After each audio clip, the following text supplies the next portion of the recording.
পুরো কোরআনে ধরেন আপনার তো ৬,০০০ প্লাস আয়াত হুম। এবং ১১৪টা সূরা।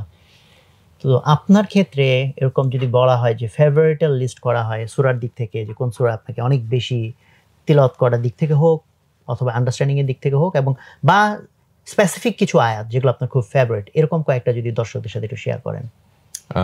ফেভারিট আয়াতের কথা বললে তো আমি ইন্নামা আল উসরি ইসরার কথা বলবো, যেটা আমার সবচেয়ে বেশি আমাকে আপনার ইন্সপায়ার করে, যে আমি কষ্টের সাথে কষ্টের সাথেই স্বস্তি আছে, কষ্টের সাথেই স্বস্তি আছে, সাথেই আছে। আল্লাহ সুবহানাহু ওয়া তাআলা বলেছেন, ইন্টারেস্টিং কষ্টের পরে বলেন না আল্লাহ তাআলা, ইন্নামা আল উসরি বলেছেন, কষ্টের সাথে স্বস্তি আছে। দেখুন কোরআনের যে শব্দ চয়ন, অবাক করা বিষয়। আল্লাহ বলেছেন এক জায়গায় যে তাআওয়ানু আলাল বিররি ওয়াত তাকওয়া, তোমরা কল্যাণ এবং তাকওয়ার কাজে সহযোগিতা করো।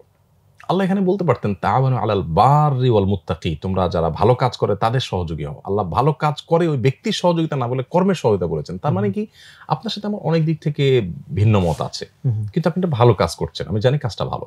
তখন আল্লাহর নির্দেশ অনুযায়ী আপনার সাথে ভিন্ন মত থাকা সত্ত্বেও আপনার ভালো কাজটা আমার সাপোর্ট করতে হবে। আবার যখন আল্লাহ বলতেন যে ভালো মানুষের সহযোগী হয়, তাহলে আমার দৃষ্টিতে আপনি তো ভালো মানুষ না, সো আমি আপনার সহায়তা করবো না ভালো কাজেরও। তো কোরআনের এই যে আয়াতটা ইন্নামা আল উসরি ইসরা, যে নিশ্চয়ই কষ্টের সাথেই স্বস্তি আছে, এটা আমাকে অনেক বেশি ইন্সপায়ার করে। আরেকটা আয়াত আছে যেটা আমাকে অনেক বেশি সতর্ক করে, মানে আমি এই আয়াতটা দ্বারা এত বেশি প্রভাবিত যে আমি যখন এই আয়াতটা চিন্তা করি তখন আমার মানে সংশোধন হতে, আত্মশুদ্ধির জন্য আমাকে অনেক বেশি সাহায্য করে। সেটা হলো আল্লাহ সুবহানাহু ওয়া তাআলা বলেছেন যে ওয়ালাকাদ যারানা লিজাহান্নামা কাসীরাম মিনাল জিন্নি ওয়াল ইনস, নিশ্চয়ই আমি জিন এবং মানুষদের অনেককে সৃষ্টি করেছি জাহান্নামের জন্য, মানে তাদের সৃষ্টি হয়েছে জাহান্নামে নেওয়ার জন্য। তারা কারা? লাহুম কুলুবুন লা ইয়াফকাহুনা বিহা, তাদের অন্তর আছে কিন্তু সেটা তারা অনুধাবন করতে পারে না। ওয়ালাহুম আ'য়ুনুন লা ইবসিরুনা বিহা, তাদের চোখ আছে কিন্তু সেটা তারা দেখেও না দেখার ভান করে থাকে, শিক্ষা গ্রহণ করে না। ওয়ালাহুম আযানুন লা ইয়াসমাউনা বিহা, তাদের কান আছে কিন্তু শুনেও সেটাকে ধারণ করতে পারে না, মানে না শোনার মতো অবস্থা।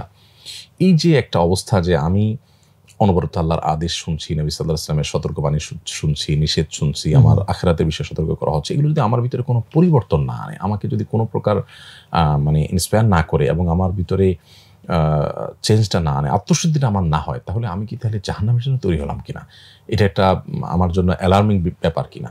এই আয়াতটা অনেক বেশি আমাকে নাড়া দেয় এবং এই আয়াতটার কারণে আমি দেখি যে আল্লাহর জন্য অন্তরটা বিগলিত করা অনেক সহজ হয়। অন্তর বিগলিত হওয়া এটার একটা জায়গা, যে অন্তর বিগলিত হলে তো আসলে ভালো লাগার কথা না, অন্তর খুশি থাকলে না ভালো লাগার কথা, অন্তর গলে গেলে এটা কেমন কথা। কিন্তু আল্লাহর কাছে আল্লাহর ভয়ে অন্তর বিগলিত হওয়ার যে তৃপ্তি, সেটা আসলে পৃথিবীর অনেক সুখের সাথে তুলনা করে মানুষ পাবে না।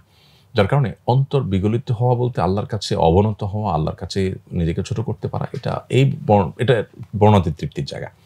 এই জায়গাটাতে এই আয়াতটা আমাকে অনেক বেশি ইন্সপায়ার করে।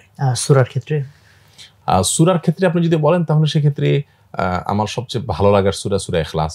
কারণ একে তো হলো দুইজন সাহাবী এই দুই সূরার ভালোবাসার কারণে জান্নাতের সুসংবাদ এবং আল্লাহর ভালোবাসার সুসংবাদ পেয়েছেন। আমরা অনেক সময় যেটা করি, আমরা অনেক আনপাবলিক অবশ্য ছোট হিসেবে ভালোবাসি যে নামাজ শর্টে পড়া যায়। রাইট। একজন সাহাবী ইমামতি করতেন, তো উনি যেই কেরাতি পড়তেন সূরা ফাতিহার সাথে এটা একটু পড়তেন, সূরা ইখলাস।